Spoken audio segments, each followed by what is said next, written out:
Halo Sobat Bima, selamat datang kembali di Bimbingan Alumni. Apa kabarnya hari ini? Hari ini kita akan membahas salah satu TK Sosum yaitu sejarah bersama saya Kak Utsman. Yuk, jangan lama-lama, kita mulai. Let's go!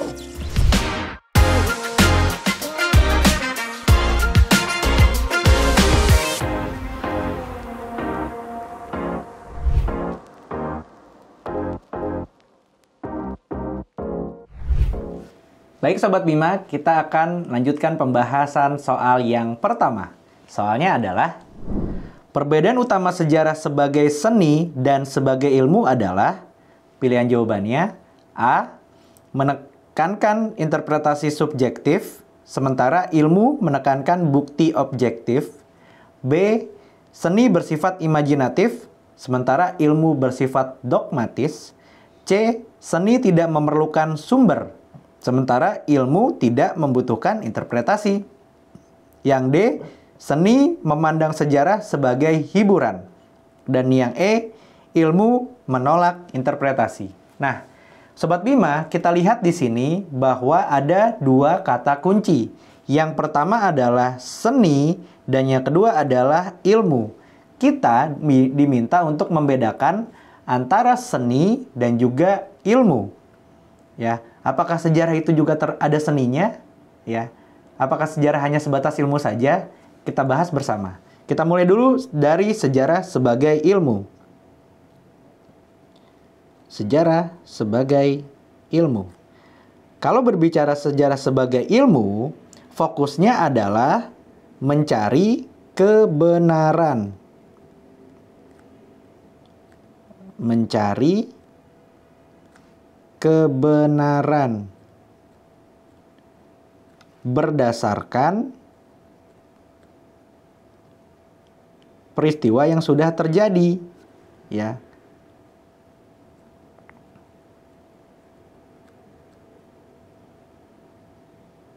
Nah, karena mencari kebenaran, makanya sejarah sebagai ilmu tersebut memiliki sifat, yaitu empiris, kemudian sistematis, kemudian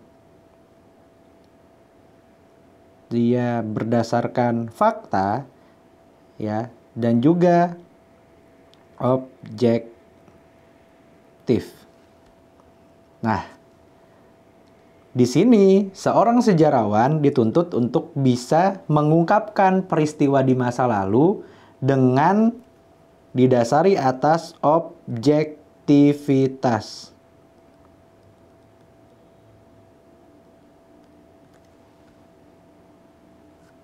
Oke. Nah, karena harus objektif, maka digunakanlah metode ilmiah. Karena sebagai sebuah ilmu yang harus sistematis, maka digunakanlah metode. Ya, metodenya apa? Hanya 4 metodenya. Heuristik, kritik, interpretasi, dan historiografi.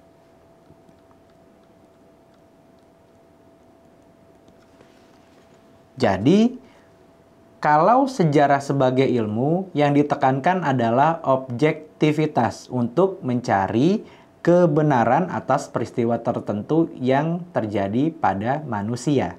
Ingat, kalau peristiwa sejarah itu pasti ada hubungannya dengan manusia. Sifatnya harus empiris, kemudian harus objektif, harus sistematis, ya. Harus sistematis dan juga tidak boleh mengeneralisasi. Ya, jadi tidak digeneralisasi.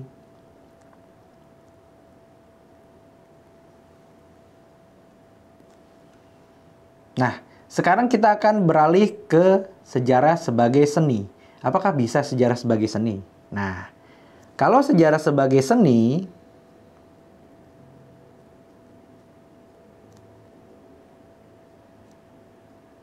berarti adanya unsur-unsur keindahan yang masuk di dalam sejarah tersebut.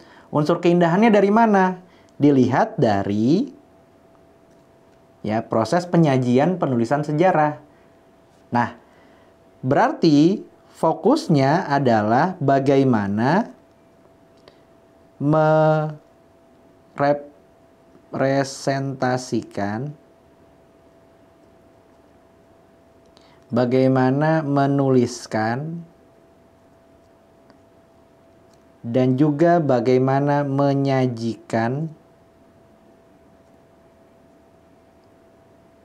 suatu peristiwa yang sudah terjadi di masa lalu secara menarik.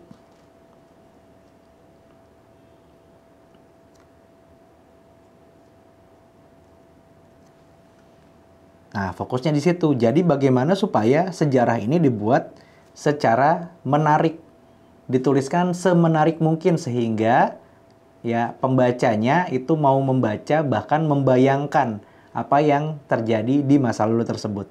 Nah, tadi saya bicarakan mengenai membayangkan. Jadi di situ mulai masuk unsur subjektivitas.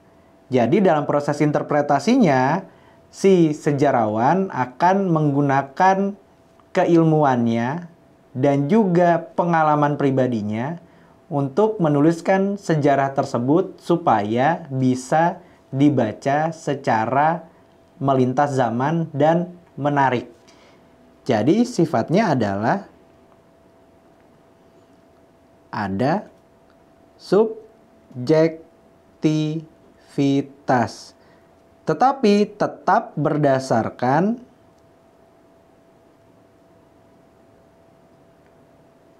bukti.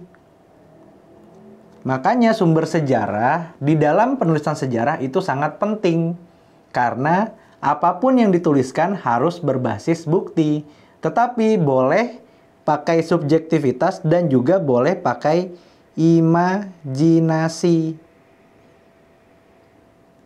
Selama itu didasari atas sumber yang jelas dan bukti yang valid. Jadi harus ada bukti dan sumber yang valid.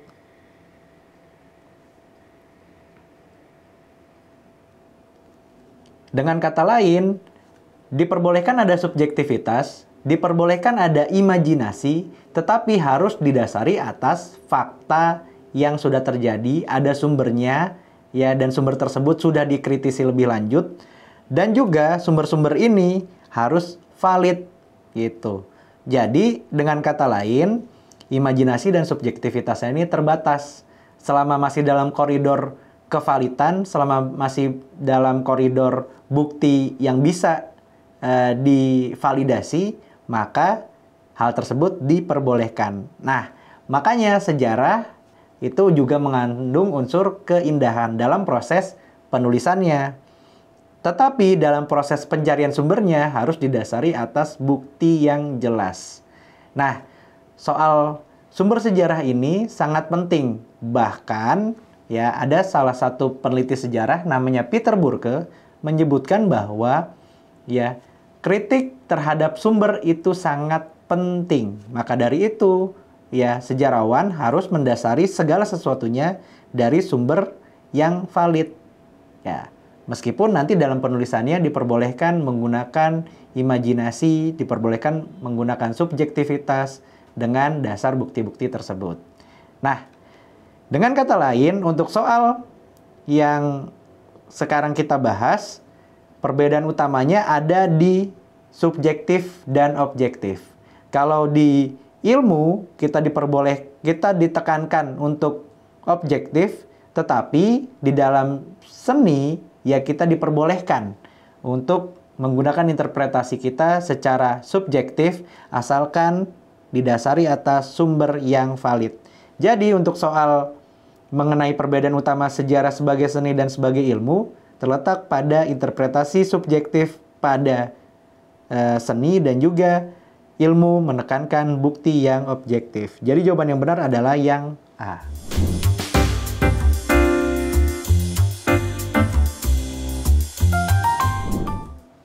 Sobat Bima, kita lanjutkan pembahasan soal yang kedua. Soalnya adalah Prinsip kausalitas dalam sejarah menunjukkan bahwa pilihan jawabannya A. Semua peristiwa terjadi tanpa sebab. B. Semua peristiwa memiliki sebab dan akibat. C. Sejarah bersifat kebetulan. D. Sejarah tidak perlu dicari penyebabnya. Dan yang E. Sejarah hanya membahas akibat. Nah, Sobat Bima di sini fokus kepada soal yang ada di dalam hal ini adalah prinsip dan kausalitas. Jadi fokus ke dua kata tersebut. Kita mulai dulu pembahasannya dari prinsip. Apa yang dimaksud dengan prinsip? Prinsip merupakan sebuah asas, ya, aturan atau seperangkat hukum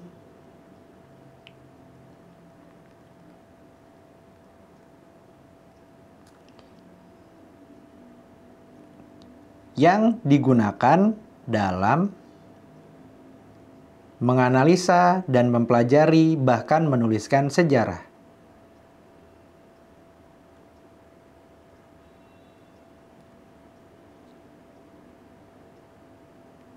Mempelajari dan menuliskan sejarah. Jadi, di dalam penulisan sejarah, di dalam menganalisa sejarah, dan juga di dalam mempelajari sejarah, itu ada prinsipnya. Tidak sembarangan. Gitu. Nah, prinsipnya apa saja? Ya, prinsip di dalam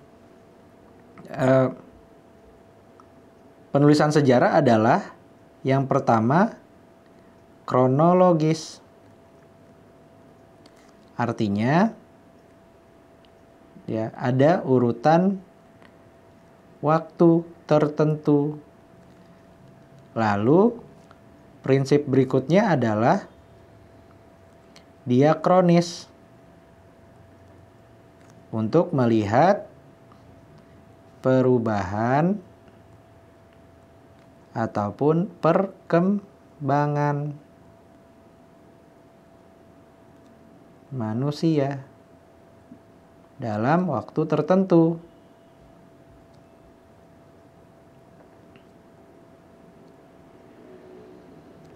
Yang berikutnya adalah kita sebut sebagai sinkron. Untuk melihat detail atau kedalaman suatu peristiwa. Nah, prinsip berikutnya ini yang sangat penting, yaitu prinsip kausalitas. Kalau berbicara kausalitas, Sobat Bima ingat kata sebab dan akibat. Dalam konteks ini, kalau kita berbicara sejarah, berarti ada penyebabnya dan pasti memiliki akibat-akibat tertentu yang berpengaruh pada atau berdampak pada manusia. Jadi sekali lagi kalau ngomongin kausalitas, Sobat Bima ingat tentang sebab dan akibat. Lalu prinsip berikutnya apa lagi? Prinsip berikutnya adalah objektivitas.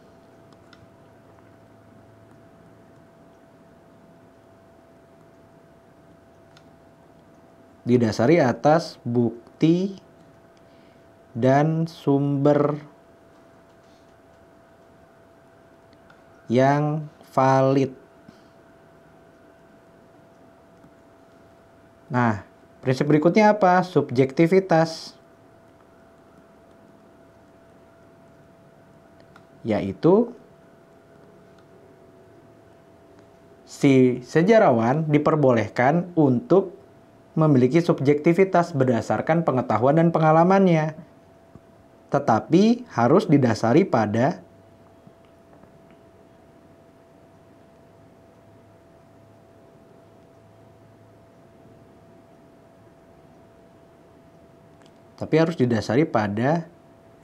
bukti dan sumber yang valid.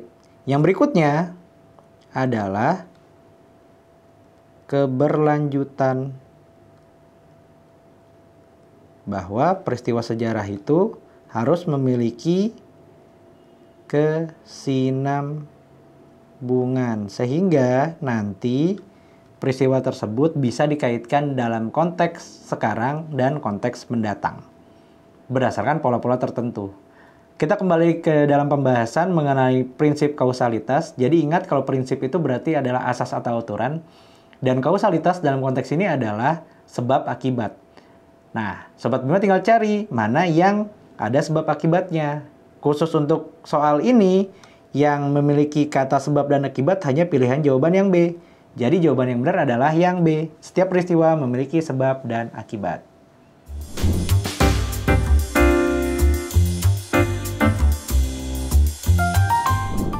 Sobat Bima, kita akan lanjutkan pembahasan soal yang ketiga. Soalnya adalah, sejarawan harus bersikap kritis terhadap sumber sejarah. Tahap ini disebut, pilihan jawabannya adalah A. Heuristik, B. Interpretasi, C. Historiografi, D. Verifikasi, dan yang E. Sinkronisasi.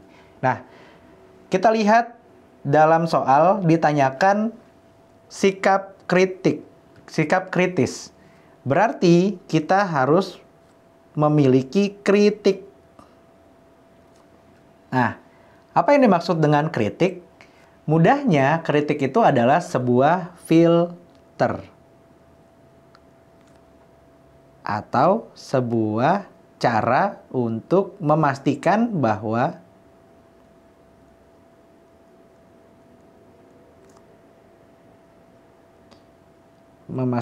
kebenaran dan keaslian dari sumber sejarah yang digunakan.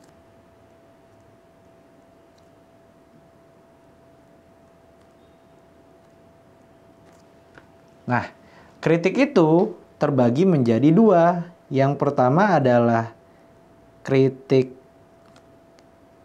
internal, dan yang kedua adalah kritik eksternal.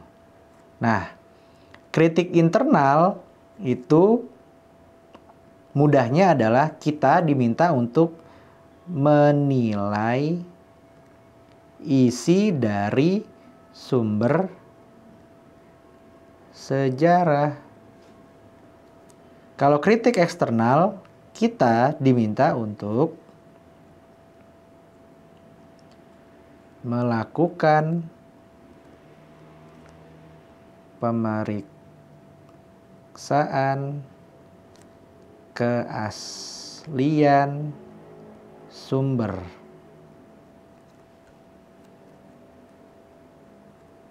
Nah, dalam hal ini, ketika kita melakukan kritik, ada beberapa tahapan yang dilakukan. Pertama, kita harus kumpulkan dulu sumbernya. Tidak mungkin kita bisa melakukan kritik tanpa sumber. Maka dari itu, tahapan pertama adalah mengumpulkan sumber yang disebut sebagai heuristik. Lalu kita lakukan penilaian isi. Lalu kita periksa keaslian. Lalu kita gabungkan dan pilih yang valid. Nah, ini adalah tahapan dalam kritik sumber. Kritik sumber sekali lagi merupakan hal yang sangat krusial karena menentukan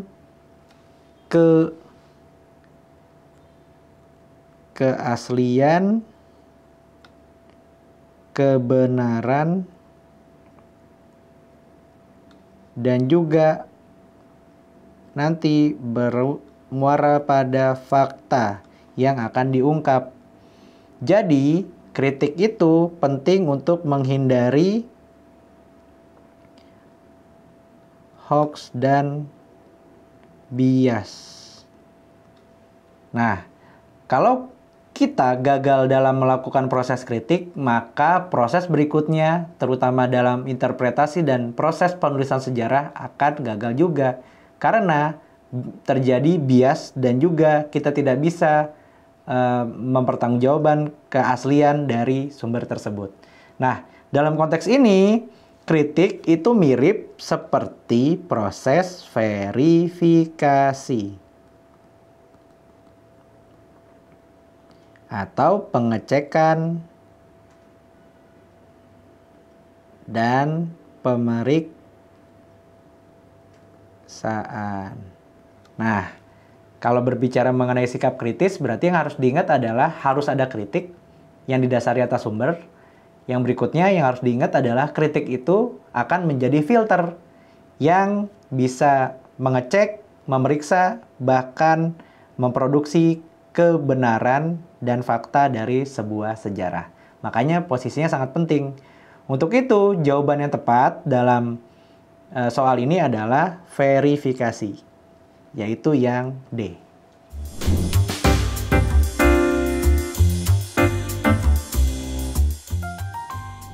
Bagaimana Sobat Bima? Sudah mulai paham kan? Ingat ya, kunci sukses TKA Soshum Sejarah adalah pemahaman konsep yang kuat dan latihan soal yang rutin. Kira-kira kita akan bahas apa lagi ya? Yuk, komen di kolom komentar. Jangan lupa like, subscribe, dan share ke teman-teman kalian supaya tidak ketinggalan dengan video pembelajaran dari bimbingan alumni lainnya. Bimbingan alumni, yakin bisa, pasti bisa. Saya pilih